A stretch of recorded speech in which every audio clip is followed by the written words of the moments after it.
Huntsville, Texas, September 21st, 2011. The clock ticks louder when time is running out.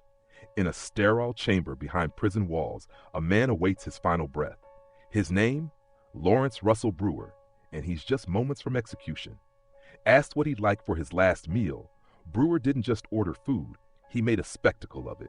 Chicken fried steak, fried okra, a triple bacon cheeseburger stacked high, a full pound of barbecue, half a loaf of white bread, banana pudding, and a whole pint of ice cream. It looked more like a state fair buffet than a condemned man's final supper. But then, he didn't take a single bite. The move outraged lawmakers and prison officials alike. And with that silent act of defiance, Texas made a historic decision. No more special last meals. From that day on, death row inmates in the state would eat what everyone else eats. No requests, no ceremonies, no exceptions. Brewer's defiance didn't end with the meal. When asked if he had any final words, he simply said, "As far as regrets, I have none." No apology, no remorse, nothing.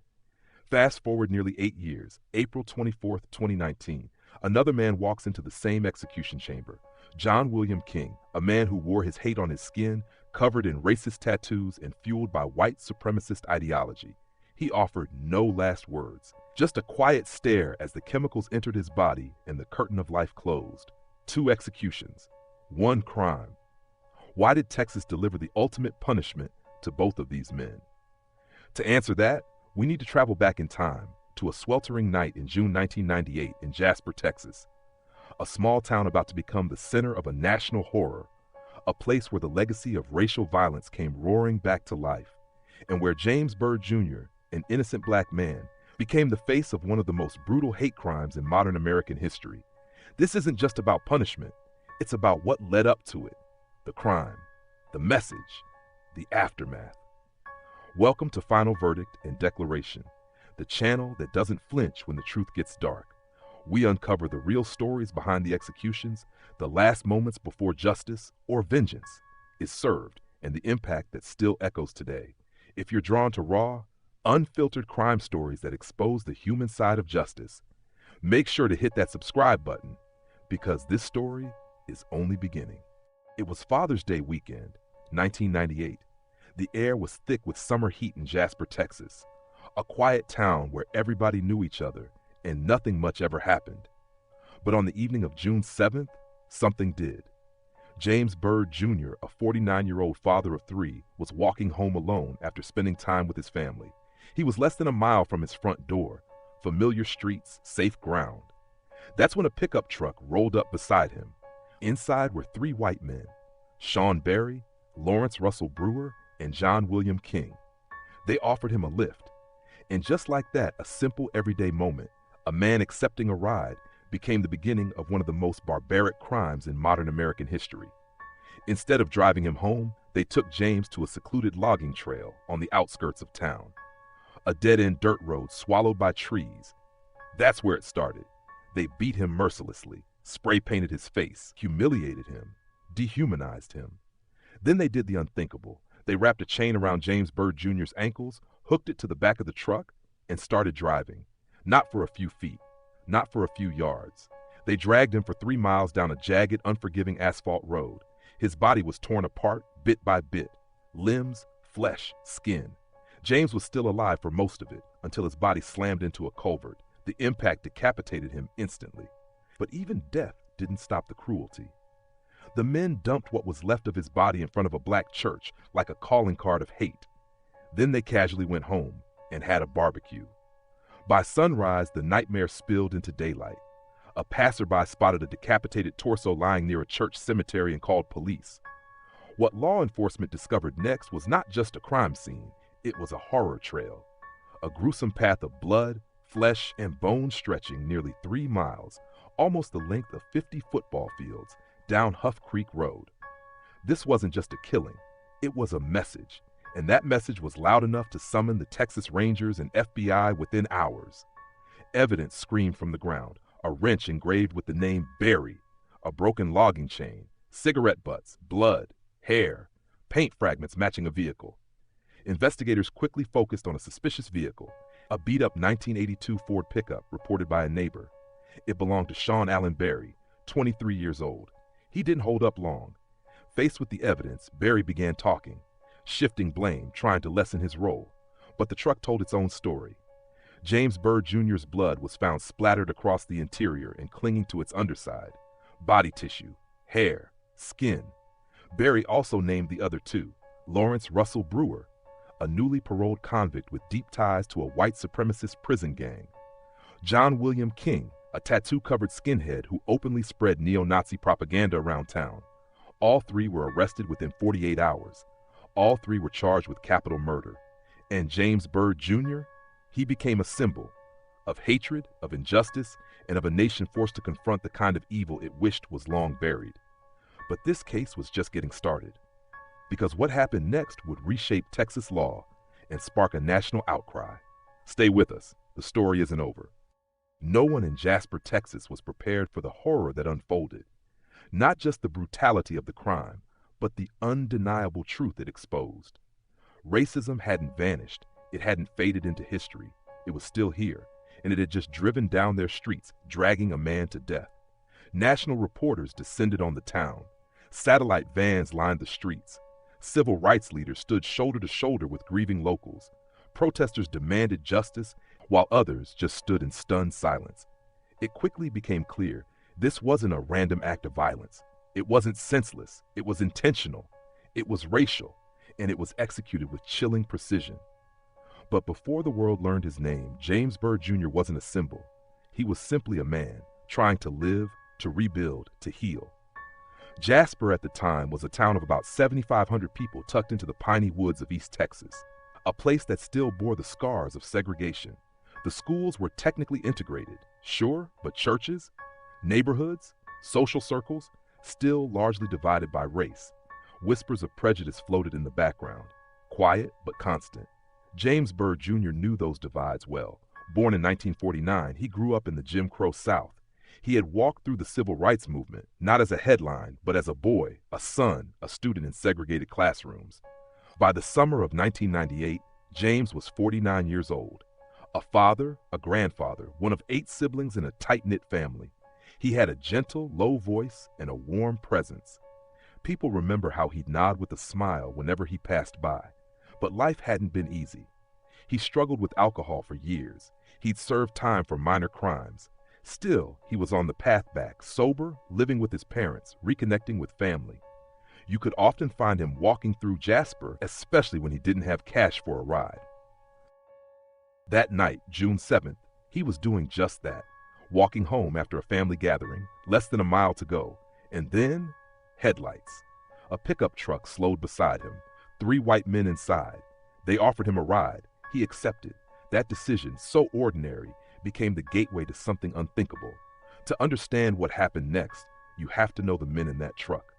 John William King was just 23, but already deeply entrenched in hate. Born and raised in Jasper, he grew up near James, but their lives took radically different turns. Arrested for burglary as a teenager, King ended up in the Texas prison system, where he was recruited by white supremacist gangs. While behind bars, he let hate consume him. Tattoos covered his body, swastikas, white power slogans, and a grotesque image on his chest of a black man hanging from a tree. King didn't just harbor racist thoughts. He believed he was part of a war. When he was paroled in 1998, he brought that twisted ideology home with him. Then there was Lawrence Russell Brewer, 31, a career criminal with a long rap sheet, mostly for drugs and theft. Like King, he fell into white supremacist circles in prison. That's where the two met and bonded.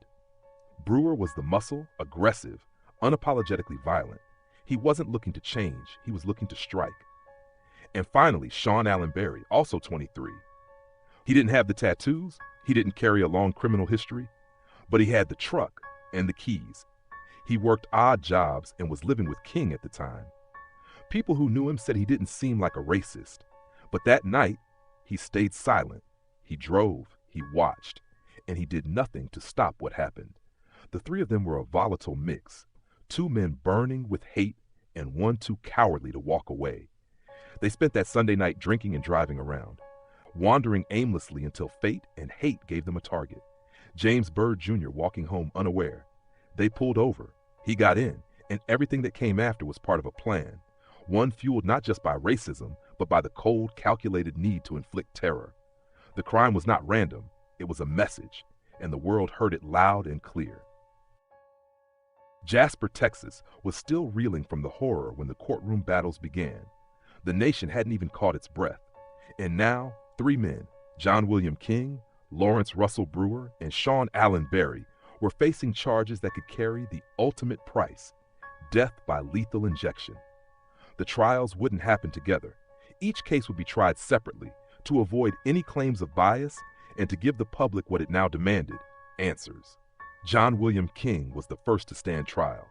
It was February 1999, just 8 months after James Byrd Jr. was lynched.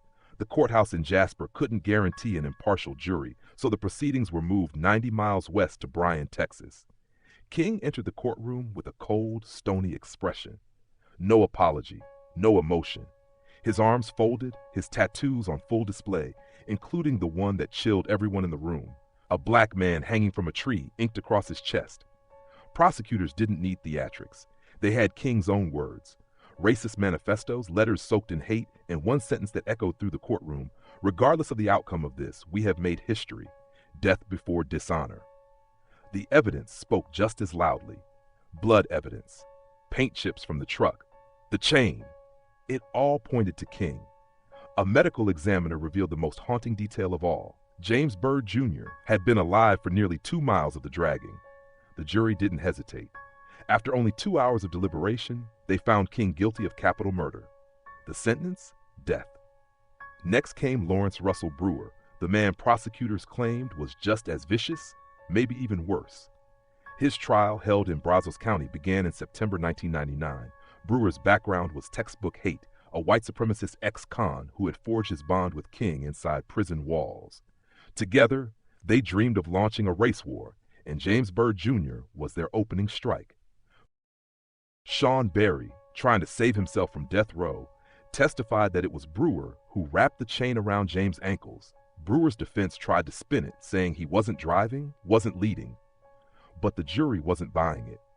On September 23, 1999, Brewer was convicted of capital murder.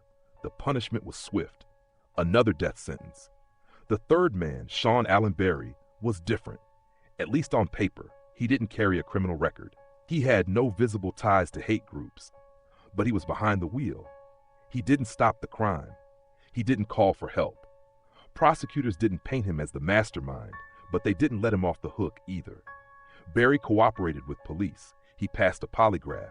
And most importantly, there wasn't enough evidence to prove he planned the attack. In November 1999, Berry was found guilty of murder, but not capital murder. His sentence? Life in prison, with the possibility of parole in 2038. As the gavel came down in each courtroom, the state of Texas sent a clear message: this wasn't going to be buried. This wasn't going to be another name lost in history. 2 of the men, King and Brewer, were sent to Pulaski Unit, the state's death row in Livingston, Texas. There, inside solitary cells lit by harsh fluorescent lights, they would wait, day after day, year after year, until their final trip just 45 miles south to the Huntsville Unit, home of Texas's execution chamber. But there was no celebration, no joy, just grief. James Byrd Jr.'s family was present at every hearing, every sentencing. They didn't cheer, they didn't gloat. His sister Clara Taylor spoke for all of them when she said, "We don't want revenge, we want justice. And we want the world to remember James, not just how he died, but how he lived." And that's the truth at the heart of it all. This story wasn't just about punishment, it was about legacy, about a man who deserved to grow old, not become a symbol of hate. A simple walk home turned into a national reckoning. And for 2 of his killers, it ended with a death sentence. September 21st, 2011. The sun was setting over Huntsville, Texas, and inside the red-bricked fortress known as the Walls Unit, the state was preparing to carry out an execution that had been over a decade in the making. Lawrence Russell Brewer, one of the men responsible for the brutal killing of James Byrd Jr., was about to face the consequences. It had been 13 years since the dragging death that stunned the nation. Now, justice, at least by Texas standards, was about to be served. Outside the prison walls, tension hung in the air. Protesters lined the streets. Supporters of the Byrd family gathered silently. TV crews beamed live footage across the country. Inside the witness room, James Byrd Jr.'s family waited quietly. They had carried this grief for 13 long years. Brewer, now 44, went through the final death row rituals, a last shower, a fresh uniform, and the moment every condemned inmate is granted, the chance to request one final meal.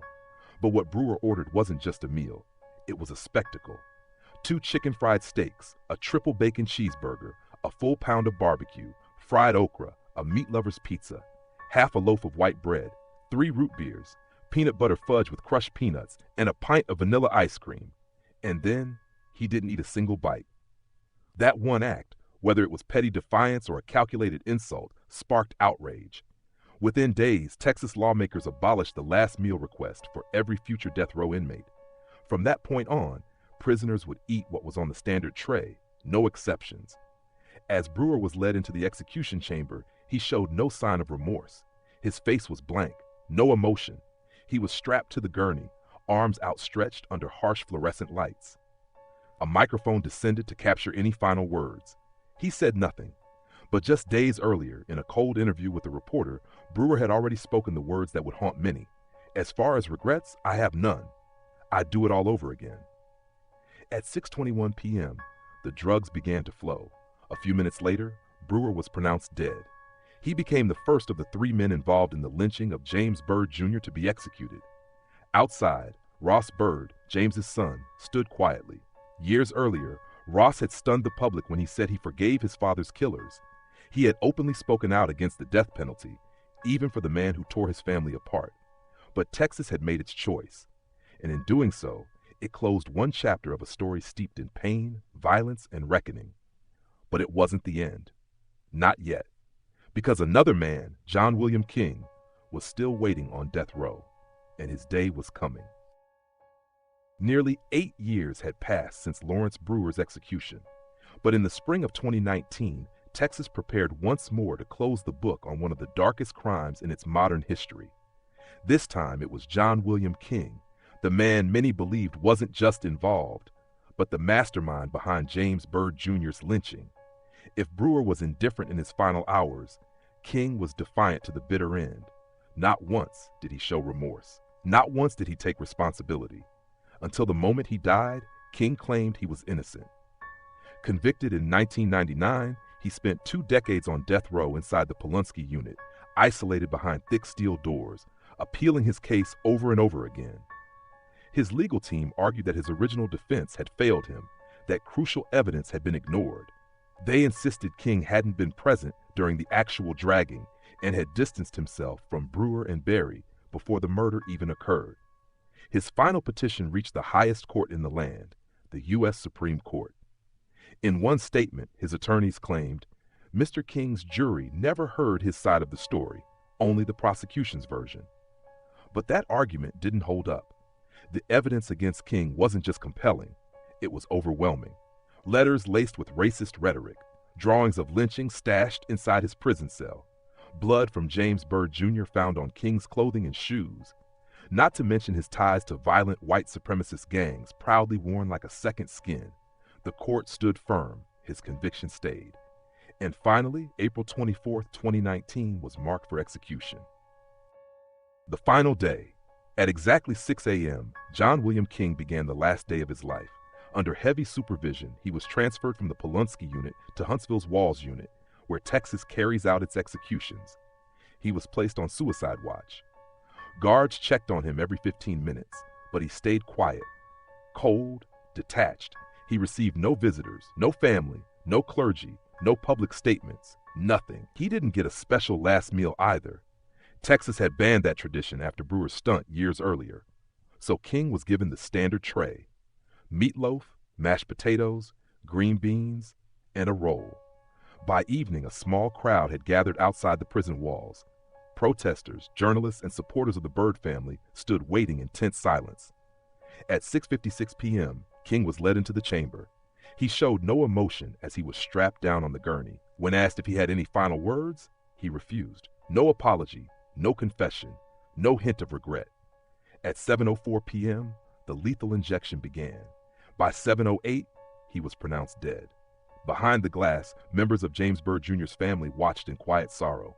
His sister, Clara Taylor, bowed her head in prayer as the man who orchestrated her brother's murder slipped from this world. Outside, a reporter read the news aloud. John William King, executed for the 1998 dragging death of James Byrd Jr., has been put to death by the state of Texas. 2 of the 3 men responsible for that night in Jasper were now gone. Only Sean Allen Berry remained, serving a life sentence inside the Ramsey unit in Rocheron, Texas. The man who drove the truck, the man who cooperated with police, the man who stayed behind bars while the others were strapped to gurneys. But this story doesn't end with a death certificate. James Byrd Jr.'s memory has been etched in American history, not only through heartbreak, but through action. In 2009, a landmark law was signed, the Matthew Shepard and James Byrd Jr. Hate Crimes Prevention Act, expanding federal protections and defining hate-fueled violence as what it truly is: terrorism against the soul of a community. Still, for the Byrd family, no law, no sentence could truly bring peace. Justice? Yes. Closure? Maybe. But forgiveness? That's not for the courts to decide. That's a question only the human heart can answer.